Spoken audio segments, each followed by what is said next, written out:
I'm here in France, in Notre Dame de Lorette, in a cemetery where thousands upon thousands of soldiers who fought in the First World War are buried. I'm here to find out more about their struggles in the war that was one of the bloodiest the world has ever seen. Empires were destroyed and new nations were created, but who really fought on the ground right here? They weren't just troops from France and from Britain, but people from the Indian subcontinent, from Africa, from North Africa, from Tunisia, from Morocco, all came here to battle. I want to find out more about these forgotten heroes. Troops from France and from Britain, but people from the Indian subcontinent, from Africa, from North Africa, from Tunisia, from Morocco, all came here to want to find out more about these forgotten heroes. They weren't just troops from France and from Britain, but people from the Indian subcontinent, from Africa, from North Africa, from Tunisia, from Morocco, all came here to I want to find out more forgotten heroes. They weren't troops from France and from Britain, but people from the from Africa, from North Africa, from Tunisia, from Morocco, battle. I want to find out more about these forgotten. They weren't just troops from France and from Indian subcontinent, but people from the from Africa, from North Africa, all came here, Tunisia, from Morocco. I want to find out more about these forgotten heroes.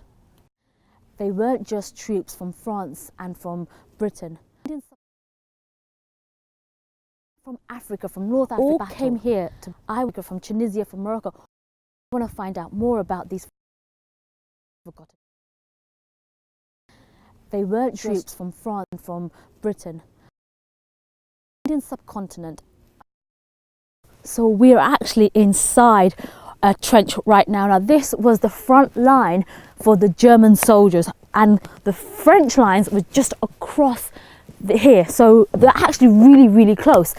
What we saw here is a 5-inch bomb would make a big indentation, and it could be anywhere around here, so it could be within the trenches or just off it. Now, as you can imagine, if the soldiers have been here for quite some time, they're obviously on the front line, there's a few essentials that they're going to need. So what do they do for the toilet? And some of the soldiers had the unfortunate job of picking up the buckets where was essentially the toilets, but just as important was food. Now, if you can imagine, the battle that was fought here had soldiers from across the colonies. So for the British colonies, you had the Indian soldiers, and the majority of the Indian army were actually Muslims.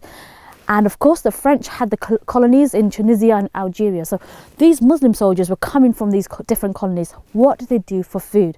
There was obvious ration packs, but you'd be surprised to know there was actually livestock in and around here, so that when the soldiers needed their halal food, they would actually go and slaughter it themselves and make sure that what they were consuming was halal. The funny thing is that these soldiers could only make it to the major rank. They couldn't make it higher than that. So each battalion, that were about 1,000 people each, the person right at the top was always going to be either a British commander or a French commander. But the soldiers came, and they came to places like this, and when it came to prayer times, they had to really think about whether they were able to pray or whether they had to fight. So these were real challenges for the Muslim soldiers that came all over. There were over 1 million soldiers that came from West Africa and North Africa as well. So we're talking about places like Morocco and Tunisia. And up until very recently, there wasn't much acknowledgement of the contribution these soldiers made to the First World War. In the UK, you now see more Indian soldiers and the remembrance of the soldiers. But it's only until recently did we have acknowledgement from the leaders. So only in 2014 did the French government acknowledge that maybe around 70,000 soldiers died on their soil, essentially. There were over 1 million soldiers that came from as well. Morocco, so much acknowledgement. There was a contribution in the UK. We now see the remembrance of the soldiers have acknowledgement. Only 2000 government acknowledged that 70 soldiers died on their soil. Essentially, there were over 1 million from West soldiers Africa that came as well. and So we're North talking about Africa, places like Morocco and and up Tunisia. until Much very acknowledgement recently, of there the wasn't aid. to So the we're First currently World in War. a cemetery And where the there's Remembrance 40,000 soldiers who fought in the World War One. 20,000 of these soldiers have a headstone. They're marked, they're known. 20,000 of them are unknown, are buried across mass graves.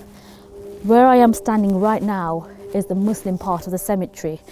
Of course, we have cultural traditions and things that we need to have in place to ensure that a burial is deemed right. So the story is Etienne Duray, who was a Frenchman but converted to Islam. He designed these graves in the etiquette of Islamic tradition. So they were facing Mecca. So they had headstones and they were marked. The story is, to give you an idea of the Muslim population that served in the World War, I'm just going to read a letter from a Pathan seaboy, Bahram Khan, and this was written on the 31st of October 1915.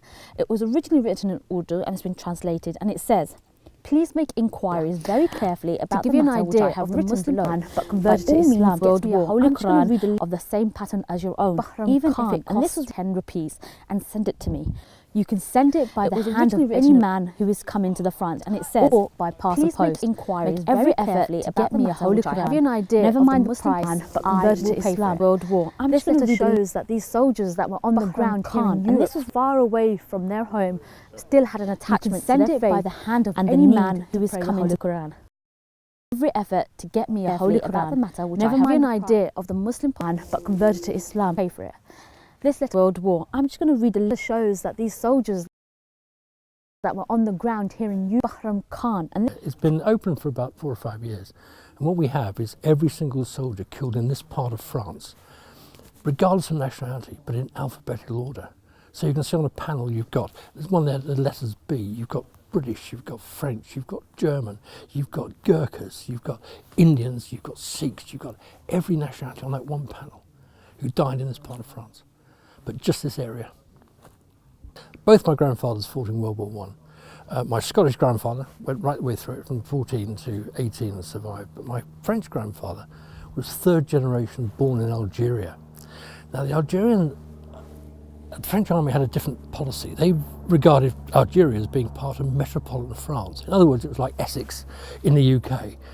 It was part of the country. And although he was a Christian, he was in a regiment that had mainly Arab soldiers, but also they had Arab officers. So you had Arab and French officers. And my dreadful concern is that where did it all go wrong? Where did France go wrong on this? Because they had an integrated army.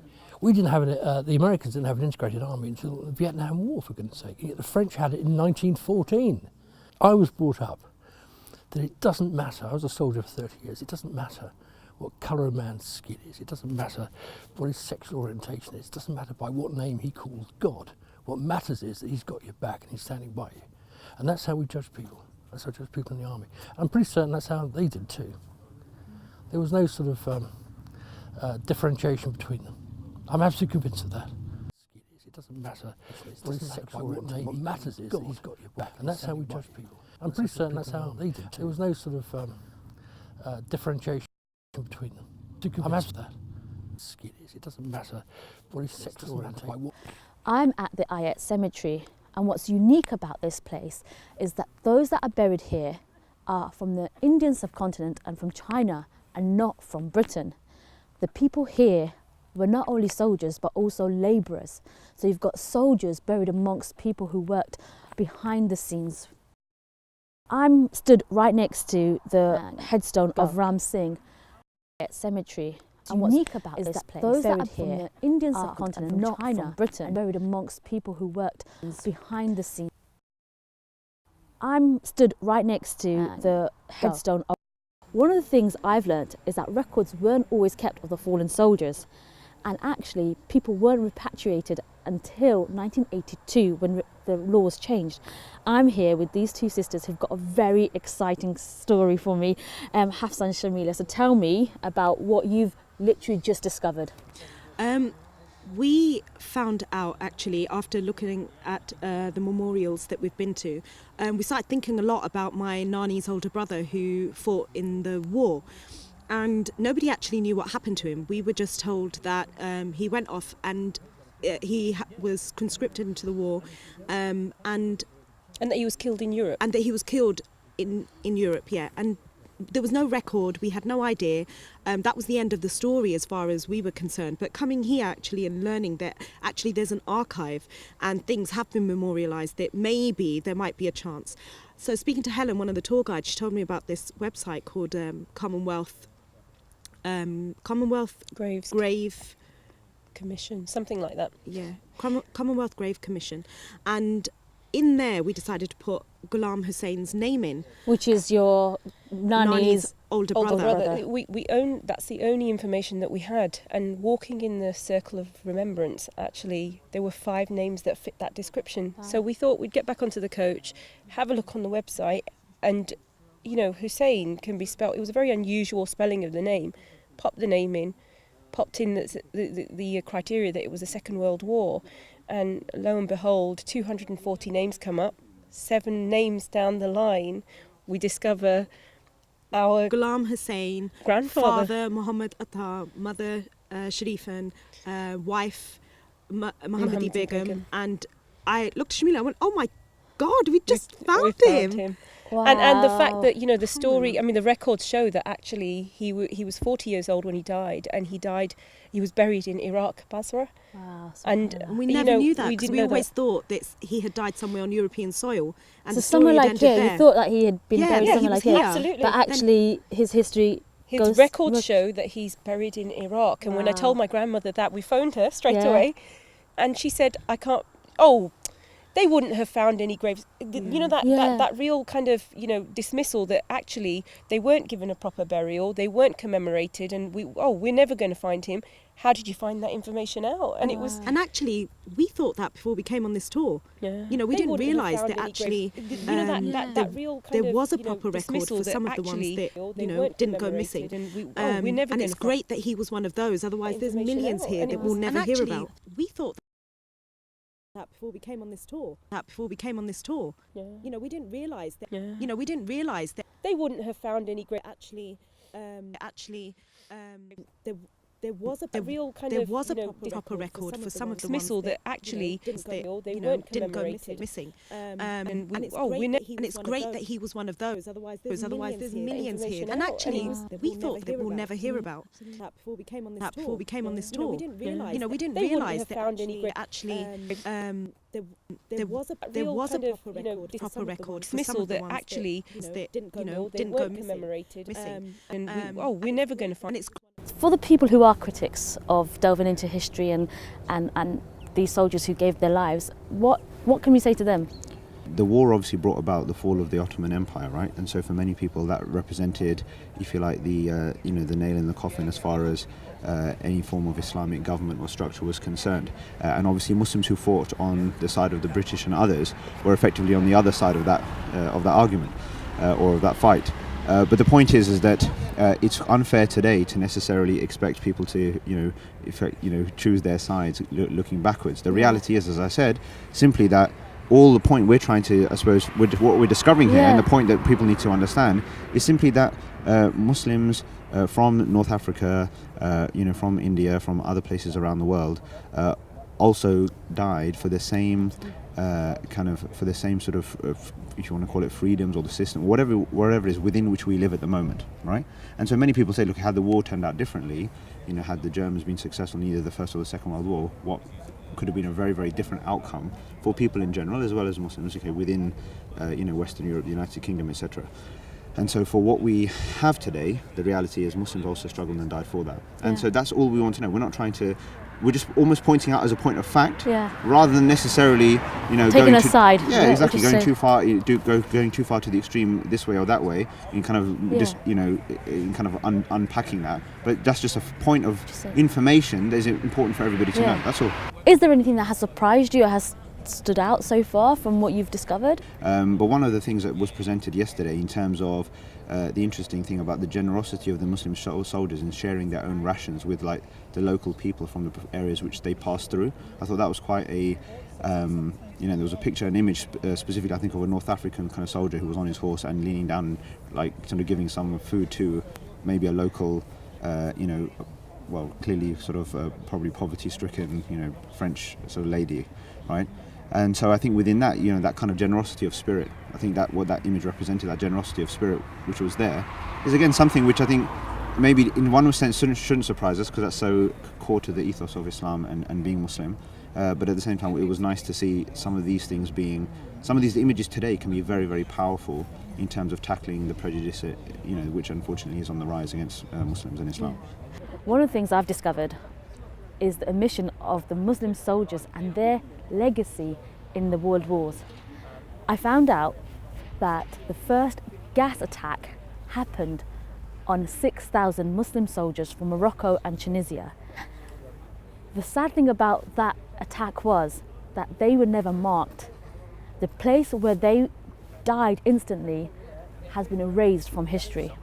In its place stands a cross and no acknowledgement of where these Muslim soldiers came from. Gas attacks were prominent, and throughout, the British forces and the French forces were trying to figure out how to create equipment to help them. What I've got here with me is a gas mask essentially, that went through various stages. So the first stage was just a mask. It wouldn't stop the gas from coming in, but what it would do is give the soldiers enough time to move away from where the gas was. This was what was used by the end of the war, and this was used right the way through to World War II. What we've got here is a canvas bag, and charcoal would be sort of filled up with the bag, and as air came through, the charcoal will filter it. And of course you've got your mask, so you can breathe out all the air from here, and you've got your glass goggles to prevent any of the gas coming in. And this could be used for the 24 hours for the whole time, so you didn't have to move away, and you can just continue arms free as a soldier getting on with your work. Time to move away from where the gas was. It was what was used by the used right the way to World War. What we've got in this bag is a can charcoal will be filled up with the bag and came through as air charcoal filled. And of course you've got your mask. Breathe out so all the air. You've got your glass goggles to prevent any of the gas coming in. And this could be used for the 24. So I'm an ex-EDL member, transformed your life. Now you're here with a group of mostly Muslims on the battlefields from the First World War, discovering the heritage of Muslim soldiers and the impact they have made. What are your thoughts so far? It's been amazing.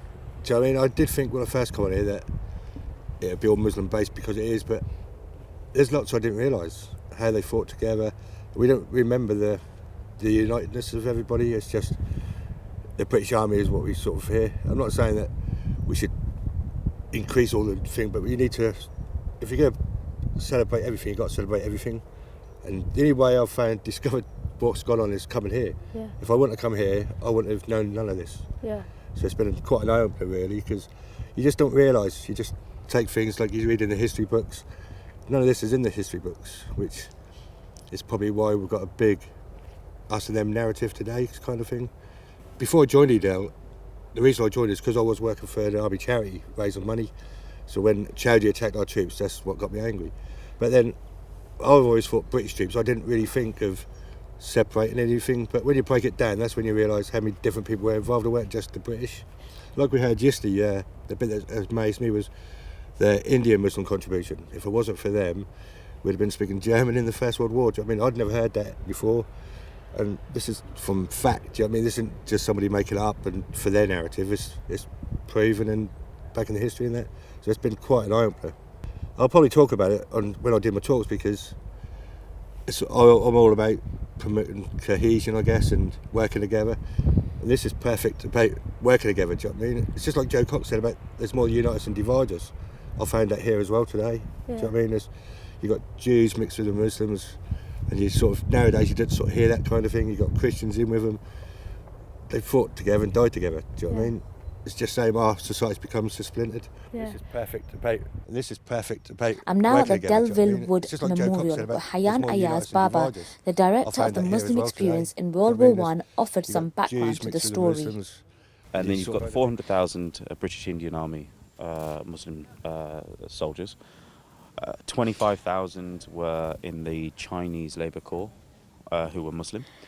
About 375,000 soldiers fighting with the Russian forces were Muslim. And then you've got tens of thousands that were signed up with the British, Portuguese and French armies who were from Central and South African countries. And then we also have information about 5,000 American Muslim soldiers in World War I. It's staggering because you're telling me these numbers and the places you're talking about, it's the whole world, literally. Yeah, from essentially. China, like who'd have thought? I mean, I would never have known that. Yeah. Like, what's the reaction you get from people when you share these facts? Well, of course, people are hearing it from the first time. Naturally, people are taken aback. Maybe people think, no way, can't be true. Yeah. And so maybe people don't know how to react to it. But Yeah. That's part of our project. What we want to do is raise awareness, raise plenty of money. We've still got a long way to go. And this is just the tip of the iceberg, if you like. We have identified so much information, but there's more to identify, more to uncover. And then our project is also about digitizing and preserving these documents and archives. The role of Muslims, whether they're British Muslims or French Muslims or whoever, is to take an active role in preserving a part of their history, because eventually these things won't last, whether a site changes or a cemetery changes or documents rot away, they will eventually be forgotten if they're not preserved. And preserving them or remembering the lives of those who fought shouldn't be thought of as an endorsement of military or political decisions or the powers at the time, but actually it's an acknowledgement rather than an acknowledgement that it endorsement. actually happened, and it preserved the fact that it happened. Yeah. And then those conversations around that can truly happen. Yeah. So we're not what the history is as it is. However, a big chunk of it's been missing. Yep.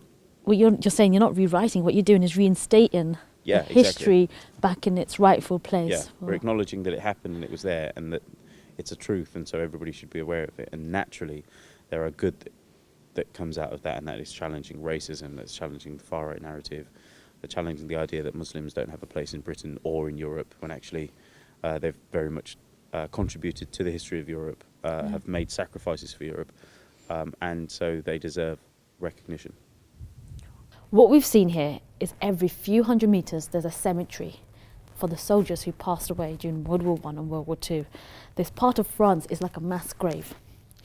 Not only with the Christian soldiers that died, but as we've seen with the Muslim and the Jewish soldiers who've been buried side by side. They took it very seriously, the faith and the cultures of these soldiers, and they were taught the last rites and the burial rites of each other. So you might have had Christian soldiers who buried their Muslim comrade and vice versa. So the Muslim soldiers might have had to bury their Jewish comrade. What we've seen here is every few hundred metres there's a cemetery for the soldiers who passed away during World War I and World War II. This part of France is like a mass grave. Not only with the Christian soldiers that died, but as we've seen with the Muslim and the Jewish soldiers who've been buried side by side. This is the first tour. We are publishing a book in December, which will probably be available to the general public in January, inshallah, God willing. And that book depicts all of the amazing stories and the amazing characters that we had from North Africa, from India, from USA, from Canada, all these Muslims that contributed in 19 different nations 100 years ago, and we should feel proud and honoured to represent them and to bring their stories to fruition, bring them back alive. Like this monument here that we're standing right in front of, which represents the Moroccan soldiers who stood here and held this ridge from the Germans. We've just heard about that, and actually it's the first time we've heard these stories from any of us. This is the first time that any of these people would have heard anything like this, barring one or maybe half. But the incredible thing about this is not a sole story about Moroccan engagement in World War I. There are literally hundreds that need to be unearthed. And we've heard of this particular one, which is absolutely amazing. They held this ridge for 2 days in a very small number, under great opposition fire all the time, without any backup at all. And there are other stories where, 4,000 Moroccan soldiers have held off a huge army of German soldiers. And the Germans have written in their record that they thought there was a lot more that they were fighting. They didn't know it was 4,000. And they stopped the Germans advancing to Paris. They actually protected Paris. To this day, it could be that German would have been the language of France. Yeah. Yesterday I heard you speak about this history and why it's so significant to us in this day and age with all the rhetoric that's going around Islamophobia. I want you to share again why. Why should we care? Why is it important for the youngsters nowadays to know that this is part of their history?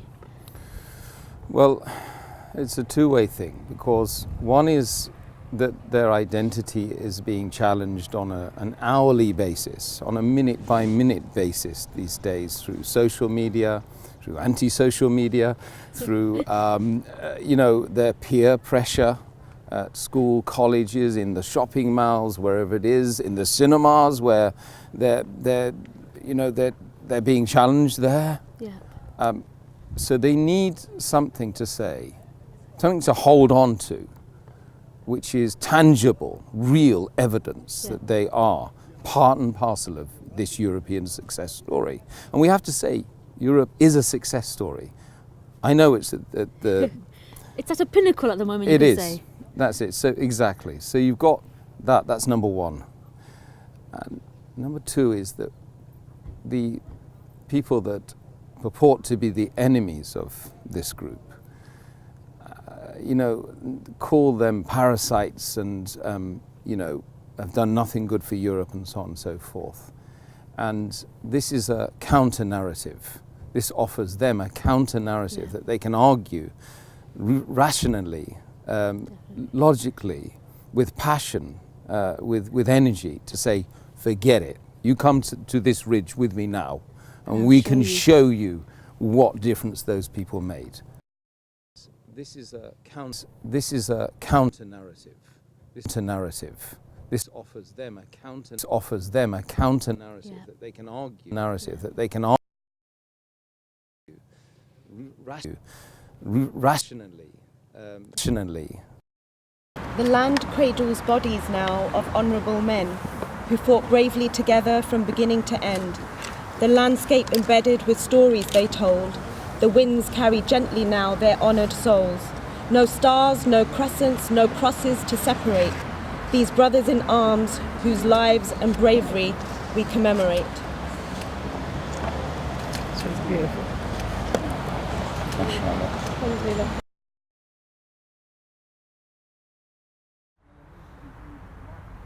Millions of Muslims took part in World War I and fought on the front line, but their history has been erased from the history books. The narrative was never told. It's our responsibility to make sure that we tell their story, that our children and our grandchildren know that they deserve to be here in France, in Britain, in part of the European narrative. All around me are names of Indian soldiers, many of whom who were Muslim. We've seen names of Muslims from around the world who contributed. We have to make sure that they are remembered and that they are honoured.